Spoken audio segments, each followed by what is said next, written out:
Meu nome é Marília Onofre, eu sou transplantada renal há 2 anos e 5 meses. E esse próximo tema que nós vamos abordar é um dos temas que tem sido mais falados nesse ano, porque a pandemia da Covid-19 afetou a vida tanto dos transplantados quanto das pessoas que estão aguardando por um transplante. Como profissional médica, eu tive a oportunidade de enfrentar diretamente os desafios dessa pandemia e também presenciei o impacto que esta pandemia teve na vida tanto dos transplantados quanto das pessoas em fila e principalmente da população em geral. E para falar sobre como a Covid-19 está impactando o programa de transplantes, nós convidamos o Dr. José Hildens Parente Garcia, que é advogado, presidente da ABTO e professor titular do Departamento de Cirurgia da UFC. Muito obrigada, Dr. Hildens, e seja bem-vindo. Bom dia, Marília, bom dia, Edson. Primeiro, agradecer o convite e parabenizar a Associação Brasileira de Transplantes por esse evento, principalmente ter colocado no Setembro Verde, que é um mês muito importante para alavancar a captação de transplantes no Brasil, principalmente porque nós temos uma fila crescente, causada, como você falou muito bem, Marília, pelo impacto que a Covid-19 causou no Brasil e no mundo, né? E principalmente também, especificamente, nos pacientes transplantados e dos pacientes na fila de transplantes. Eu vou fazer aqui uma breve apresentação mostrando o que aconteceu no nosso país nesse cenário da Covid-19. Como você falou, eu sou cirurgião, faço transplante de fígado no Hospital Universitário, no Hospital São Carlos e São Camilo de Fortaleza, e atualmente exerço o cargo de presidente da nossa Associação Brasileira de Transplantes de Órgãos. Fazendo uma breve retrospectiva, a gente está analisando como é que está o índice de doação no Brasil, que é sempre um parâmetro muito interessante para avaliar o nosso desempenho. Nós temos um índice de captação crescente, apesar de lentamente, de tal forma que em 2019 nós tivemos 18 doadores por milhão de habitantes.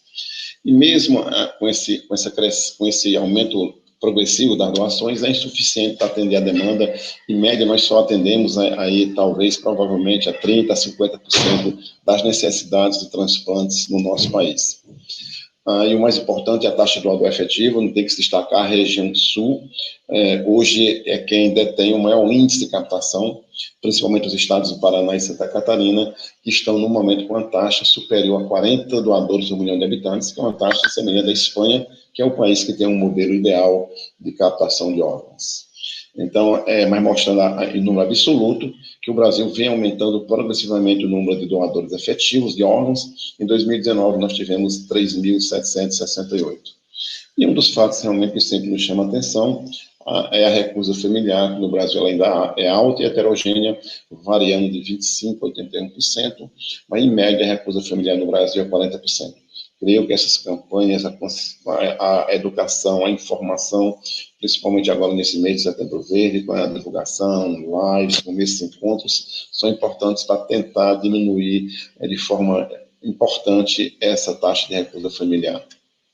Então, de tal forma que em 2019 o Brasil realizou mais de 6 mil transplantes renais, foram mais de 2 mil transplantes de fígado, 378 de coração, e a gente esperava que o ano 2020 fosse um ano que continuasse esse aumento. A nossa ideia era que nós chegássemos ao final de 2020 com 20 doadores por milhão de habitantes. E isso parecia que ia ser concretizado porque nos meses de janeiro e fevereiro teve uma grande atividade de transplantação no Brasil durante os meses iniciais. No entanto, a partir do dia 15 de março, principalmente com a instalação da pandemia, da transmissão comunitária da Covid-19 no nosso país, houve uma diminuição importante das doações e, consequentemente, dos transplantes. Como eu falei antes, isso aconteceu no Brasil e em todos os países do mundo. Esse mapa, quanto mais escuro a cor, é um mapa conhecido como calor. Mais escuro, maior a captação e maior o número de transplantes. Vocês estão vendo que o Brasil começou muito bem em janeiro e fevereiro, as regiões Nordeste, Sul e Sudeste, até mesmo alguns estados da região Norte, com boa atividade transplantadora, mas à medida que a pandemia pela Covid-19 se instalou, houve basicamente uma parada na região norte, branco, na região, muitos estados também da região nordeste, e que continuou até junho, mostrando o impacto que a Covid-19 causou tanto na nossa população, como também nas doações de órgãos e nos transplantes. Esse gráfico, esses gráficos, é uma parceria da Associação Brasileira de Transplantes de Órgãos com o SNT, e nós realizamos isso de forma semanal. Não sei se vocês devem ter assistido algumas, mas desde março, que a BTO realizou durante o período crítico da pandemia, lives semanais, discutindo o impacto da pandemia da Covid-19, trocando experiências, ouvindo outros serviços na Espanha, na Itália, que tiveram um pico mais precoce. Nós achamos que isso foi muito importante para tentar, de todas as formas, manter a atividade transplantadora naqueles serviços, naquelas cidades que tinham condições de fazê-la com segurança. Vocês estão vendo aqui esse gráfico aqui em verde é 2019, em relação ao número de doadores. Começamos muito bem o ano de 2020, a diferença, um pico na doação em janeiro, depois em fevereiro, mas a partir de março, realmente, uma queda muito grande nas doações no nosso país, e aí o sinal positivo é uma recuperação a partir de agosto. Naquele momento, a BTO emitiu uma circular no dia 23 de março, com todo o início da pandemia no país, toda uma doença nova, que ninguém conhecia os impactos reais nos transplantados, na população de modo geral, mas havia uma recomendação que os transplantes de fígado, coração e pulmão salvam a vida da maioria dos pacientes, que, se não transplantados, sucumbirão em semanas ou meses. Os pacientes, nós fizemos mais de 6 mil transplantes renais em 2019, e se essa queda fosse muito grande no transplante renal, ocasionaria um acúmulo de pacientes em diálise, um risco, inclusive, de aquisições de doenças, o risco de transmissão também poderia acontecer durante o percurso nas clínicas hemodiálise. E que as captações de órgãos deveriam ser mantidas de acordo com as regras da COINT, que é a nossa Comissão de Infecção em Transplantes, que também emitiu uma nota recomendando cuidados especiais nos processos de captações de órgãos. E logo em seguida, 2 dias depois, o próprio Ministério da Saúde, devido ao risco de contaminação das equipes, ele recomendou que as CIDOTs evitassem a busca presencial, poderia ser realizada por telefone. Aí começou a aparecer a possibilidade de fazer o teste no doador, e sempre avaliar o risco e o benefício para o transplante. Nessa ocasião inicial, nós não tínhamos ainda conhecimento suficiente sobre essa pandemia. E mais uma vez mostrando o gráfico, mostrando realmente que à medida que nós teríamos mais casos de Covid-19, houve uma diminuição importante nas doações de órgãos, principalmente a partir de abril, maio e junho, na maioria dos estados do país. Em relação aos transplantes, claro, essa queda foi maior ainda, até porque um doador gera vários transplantes, 2 rins, coração, pulmão, rim, pâncreas. Então a queda foi maior ainda durante esse período. Como o Brasil é um país de dimensão continental, essa queda ela foi heterogênea. No começo, as regiões mais acometidas foram principalmente os estados de São Paulo, Rio de Janeiro e a região Nordeste. A região Sul, somente agora, por exemplo, que o Rio Grande do Sul teve o seu pico de doença e está com dificuldade de realizar transplantes agora, no momento, o Rio Grande do Sul, eu diria que é o estado que está mais acometido pela Covid-19. Como também Minas Gerais também chegou mais tardiamente. Então, aqui era a curva projetada em azul, nós esperávamos um crescimento dos transplantes no Brasil, mas realmente a curva aproximada do que vai acontecer, provavelmente uma diminuição dos transplantes no nosso país. Nesse cenário, isso não aconteceu só no Brasil, nós entramos em contato com vários serviços, inclusive todos eles mostraram realmente uma redução em torno de 50% nas doações e nos transplantes nos países. Essas informações foram muito úteis, essa troca de informações, para a gente entender o que estava acontecendo no nosso país. Então, nós podemos fazer hoje 2 comparações. Uma comparação um é o primeiro semestre de 2019 com o primeiro semestre, com o primeiro semestre de 2020. Nós vamos encontrar realmente que teve uma queda de 16% nos órgãos. No transplante de córnea tivemos uma queda aí de mais de 44% e uma queda de 6,5% nas doações. Isso acontece porque os meses de janeiro e fevereiro tiveram um grande aumento das captações, então isso compensou a queda nos meses de março e abril, por exemplo, principalmente no mês de março, né? Já que em janeiro e fevereiro teve uma incidência muito grande de captação de transplantes. Eu acho que uma comparação mais evidente, mais real, para avaliar a queda dos transplantes durante a pandemia, é se nós compararmos o primeiro trimestre de 2020 com o segundo trimestre de 2020. Nós vamos encontrar, então, que nós tivemos 2.282 transplantes de órgãos no primeiro trimestre e 1.350 transplantes de órgãos, incluindo aí coração, fígado, rim, pulmão, pâncreas. Essa queda realmente foi muito importante, 42%. E essa queda também ela foi um pouco diferente, dependendo dos órgãos, né? Foi maior, por exemplo, do transplante de pulmão, mais de 79%, apesar de o pulmão é um dos órgãos que não são muitos transplantes no país de uma maneira geral, pâncreas, e o rim também teve uma queda em torno de 42%. A menor queda foi no transplante de fígado, até porque o transplante de fígado tem uma fila, depois do rim, a maior fila, e como não há um suporte alternativo como a hemodiálise, a maioria dos grupos resolveu enfrentar e manter os serviços ativos e realizar transplantes, mesmo durante o período mais crítico da pandemia, e por segurança, alguns serviços de transplantes renais, principalmente no Nordeste, resolveram suspender as atividades, porque os seus hospitais eram linha de frente para atender pacientes com Covid-19, você não podia manter um programa se você tem uma UTI repleta de pacientes com Covid. Você não tem uma área livre. É por isso que essa avaliação e essa recomendação da BTO, e o que aconteceu no Brasil, eu acho que o Brasil ele foi até menos impactado que outros países, porque a doença teve uma prevalência diferente. Então, os transplantes foram mantidos, principalmente naqueles estados de serviço que tinham segurança para realizar os transplantes com segurança. Essa mortalidade não é a mortalidade na fila de espera, a taxa de mortalidade, que é um procedimento muito complexo. Aqui é só uma avaliação bem grosseira, que no primeiro trimestre, infelizmente, nós tivemos 566 pessoas que faleceram nas filas de transplantes de órgãos no país, e no segundo trimestre houve um aumento para 818 pessoas. Isso realmente reflete a diminuição dos órgãos, das captações dos órgãos e, consequentemente, dos transplantes. Então, eu acho que nós estamos agora no mês de setembro, que é o Setembro Verde, e nós temos que pensar na retomada dos transplantes. Será que essa retomada já começou? Então, nós aprendemos muito na literatura, nas trocas de experiências, as equipes cirúrgicas, como fazer a captação com segurança, as centrais estaduais, as CIDOTs, que já voltaram a fazer busca ativa de um modo geral no país, toda a comunidade, toda a equipe multidisciplinar de transplantes, aprendendo com troca de experiências. No Brasil, nós temos o exemplo do Hospital do Rim, em São Paulo, que tem o professor Medina, que desde o começo manteve a atividade transplantadora, fazendo diretrizes, testando pacientes, receptores, equipe médica, para manter os transplantes de uma maneira geral. Então, essa retomada dos transplantes, ela é bem possível agora e já está começando. Claro que ainda hoje precisamos usar sempre a epidemiologia do doador, do receptor, recomendar que os pacientes que estejam na fila de transplantes de órgãos fiquem isolados, fiquem em casa, fiquem realmente em isolamento social.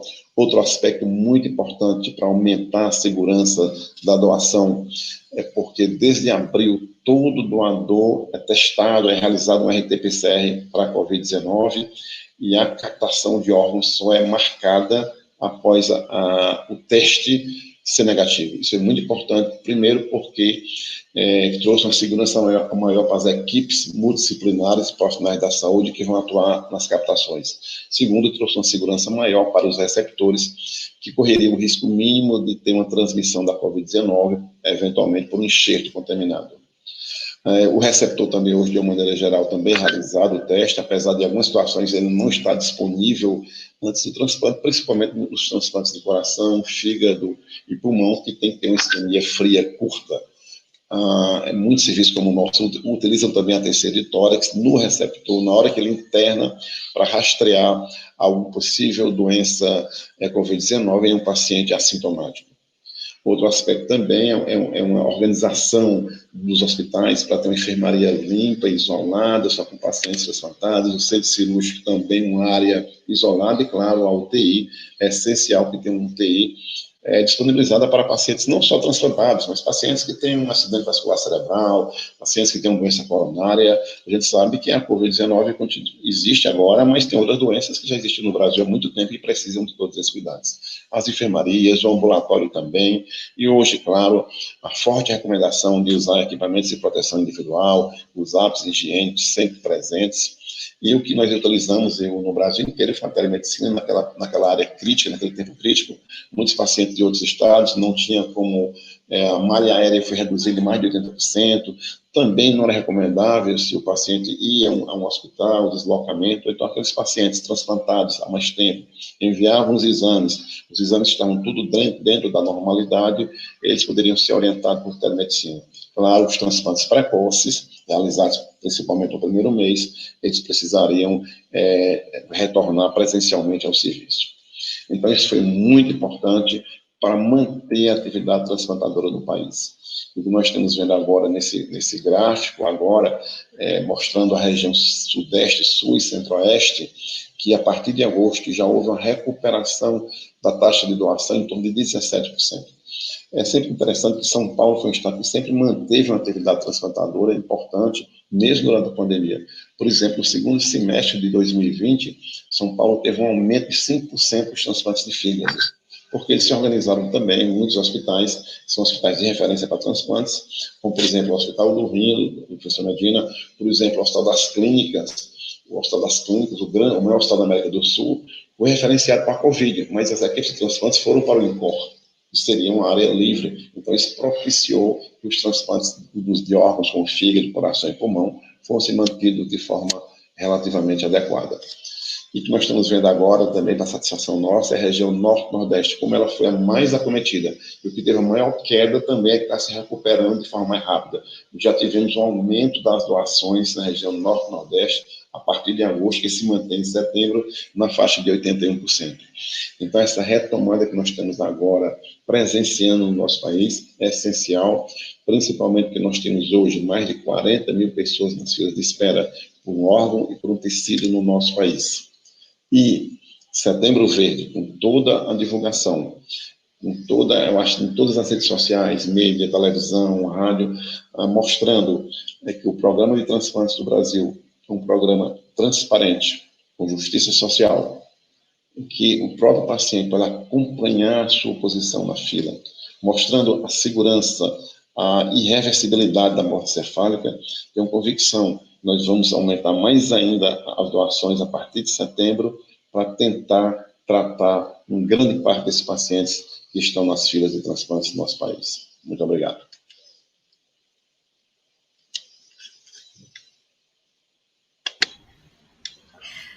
Muito obrigada, Dr. Huygens, pela palestra. A gente está um pouco curto de tempo, mas nós temos algumas perguntas.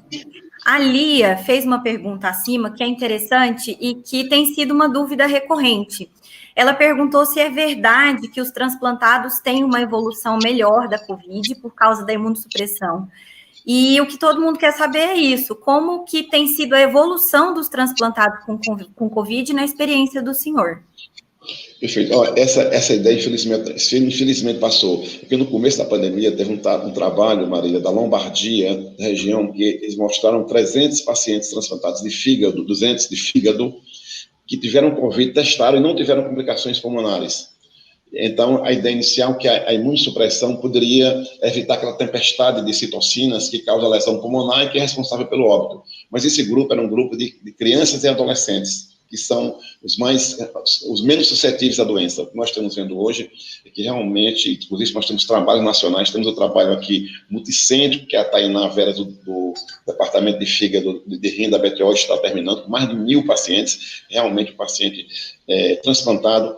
Provavelmente não é somente a imunossupressão, muitos deles há muito tempo têm mais comorbidades, são mais idosos, tem hipertensão, diabetes, e a mortalidade é maior. De um modo geral, a mortalidade no paciente transplantado de órgão está situando em 20% e 25%, que é acima da população normal. Mas nós não temos a estatística geral, essa estatística é geralmente dos pacientes que são internados. Mas hoje está muito claro que é maior a mortalidade dos pacientes transplantados. Não há essa proteção que nós pensávamos no começo da pandemia. É muito interessante, eu sou intensivista pediátrica de formação, então nas crianças, de fato, a gente tem observado realmente essa evolução melhor, mas não nos transplantados, é o que tem sido visto aqui.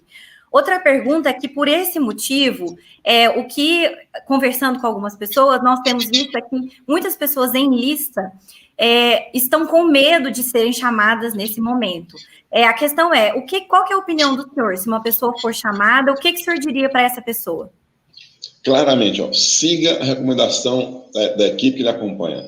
Se você for chamado a um órgão adequado para você naquele momento, o serviço que vai fazer o transplante tem condições de realizar com segurança, claramente que ele deve realizar o transplante. Porque, como eu mostrei aqui, a mortalidade na fila ela é muito maior, claro, do que a possibilidade de você fazer um transplante. Por exemplo, o transplante de fígado, coração, pulmão, se você não for transplantar, você pode evoluir para óbito a qualquer momento. O renal vai acumular nas filas de transplantes, você vai ter que fazer hemodiálise, por exemplo, tem um risco de contaminação provavelmente até maior do que no transplante, né? Porque você vai para a clínica de hemodiálise, vai pagar muitas vezes transporte público. Então, a recomendação é essa, discutir com a equipe, se a equipe recomenda naquele momento o transplante, porque a equipe está consciente que o hospital que ele trabalha oferece o transplante com segurança. E por último, como o senhor colocou muito bem, a gente já tem tido uma leve retomada em algumas regiões do país. O senhor acredita que mesmo sem o advento de uma vacina, num prazo mais curto, que seria o primeiro semestre do ano que vem, que exista a possibilidade de uma retomada mais plena dos serviços de transplante mesmo assim? Eu acredito, Marília, que nós estamos acostumados com a doença, nós estamos conhecendo mais a doença, então nós estamos já fazendo fluxos para a proteção e segurança do transplante, como, por exemplo, todo doador hoje é testado, o próprio receptor. Creio que já nós vamos ter resultado do teste do receptor em 2 horas, né? Alguns serviços já dispõem. Então, isso é segurança. Com a diminuição da Covid-19, a gente tem que ter consciência, nós temos que ter consciência que não vai desaparecer agora esse vírus, vai permanecer. Mas não tem mais um hospital com todos os leitos, a maioria dos leitos lotados, 90% de ocupação, não tem. Então, está tendo espaço agora, na grande maioria dos serviços, para ter uma área exclusiva para não Covid, e dessa forma fazer os transplantes com segurança. Então, nós acreditamos, até porque creio que com essa pandemia, a solidariedade, o amor, pensar no próximo, eu tenho convicção que haverá uma diminuição muito grande da negação familiar. Isso nós estamos vendo claramente aqui no nosso estado, no Ceará. Dr. Hildens, muito obrigada pela sua explanação, foi muito esclarecedora. Eu quero agradecer também à ABTX pela organização desse evento maravilhoso e muito obrigada mais uma vez ao senhor. A gente espera que nós tenhamos mais oportunidades para contar com a sua presença. Perfeito. Mais uma vez, parabéns ao evento, acho que é de muita importância nesse cenário atual. Muito obrigada. Tchau, tchau. Tchau.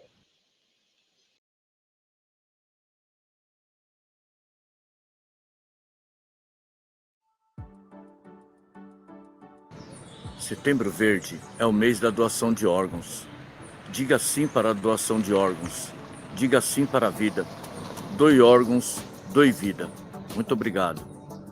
Olá, meu nome é Adriana, eu tenho 42 anos, eu sou transplantada renal há 1 ano e 2 meses. Um sim me deu uma nova chance de continuar a minha história.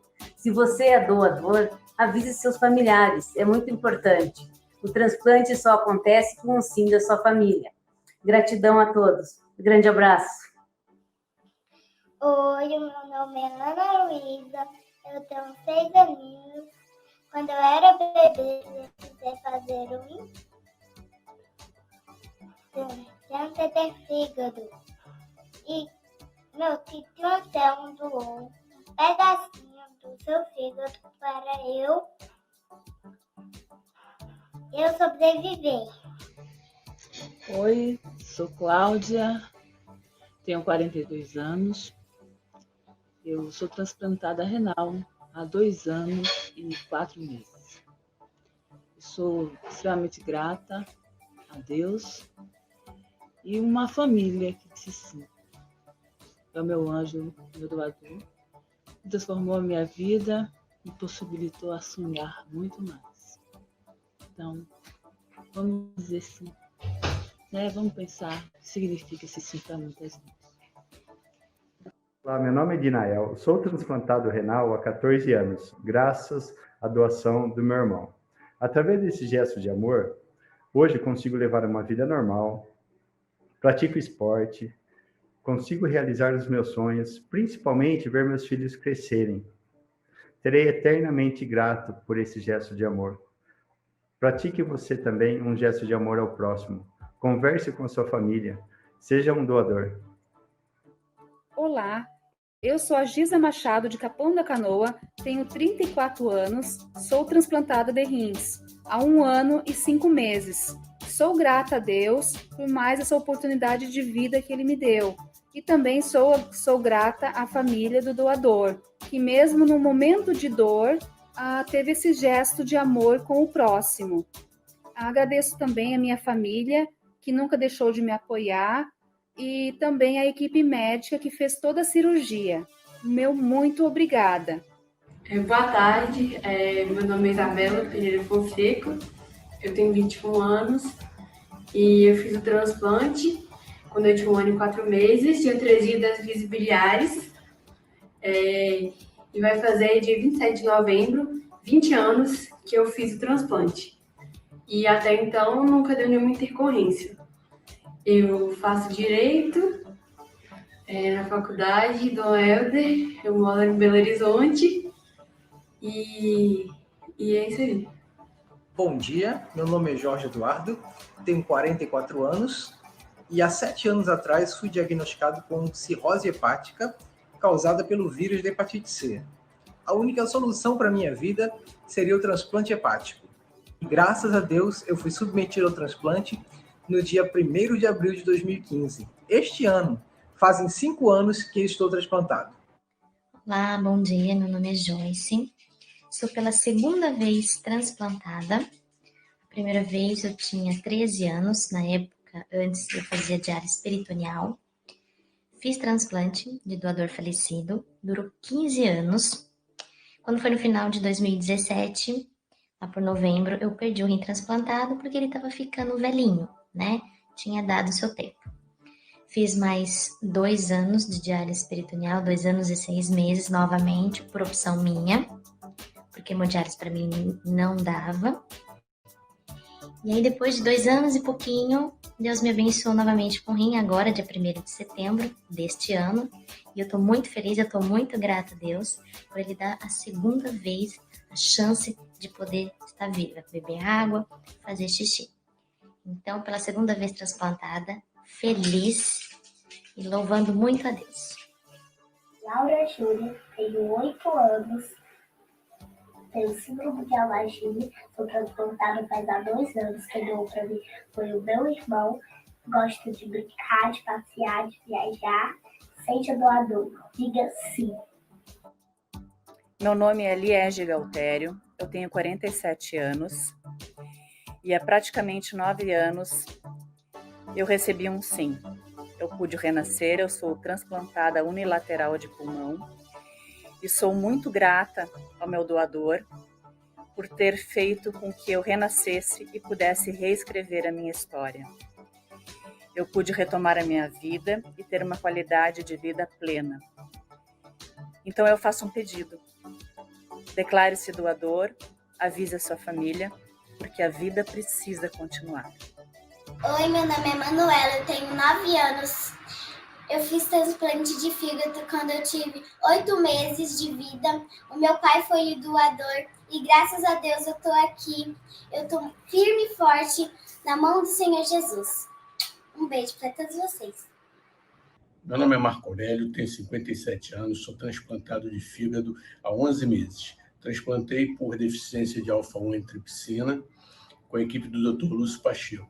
Sou muito grato à família do doador, que no momento de extrema dor conseguiu dizer um sim para salvar a minha vida e de outras pessoas.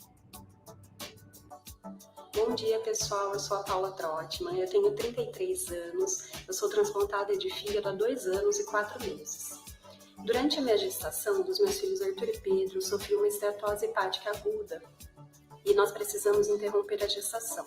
Com o nascimento prematuro dos bebês, meu fígado não se regenerou e o transplante se configurou como a única chance de reverter o meu quadro e salvar a minha vida. Então eu sou extremamente grata pelo sim de uma família que salvou a minha vida e me possibilitou viver a vida ao lado dos meus filhos. Um grande beijo a todos. Então, me chamo Sheila Costa, 7.1 e 10 meses de idade. Sou transplantada hepática há 6 anos. Sou transplantada intervivo, porque o sim de uma sobrinha salvou a minha vida. Diga sim, doe órgão, doe vidas. Oi, pessoal, sou Fernando Lucas, tenho 35 anos. Faz 1 ano e 11 meses que transplantei os 2 pulmões. E o que posso dizer? Gratidão. Gratidão à família, que no momento de dor disse sim à vida. Gratidão às equipes que antes, durante e depois do transplante garantem e continuam garantindo toda a assistência que a gente precisa. Gratidão à minha família, sempre presente. E para os amigos que estão na fila e para os seus familiares, que mantêm a esperança, a força e a fé. O transplante realmente é um renascimento e é a oportunidade de experimentar uma vida em plenitude. Para todos, doem órgãos, doem vida.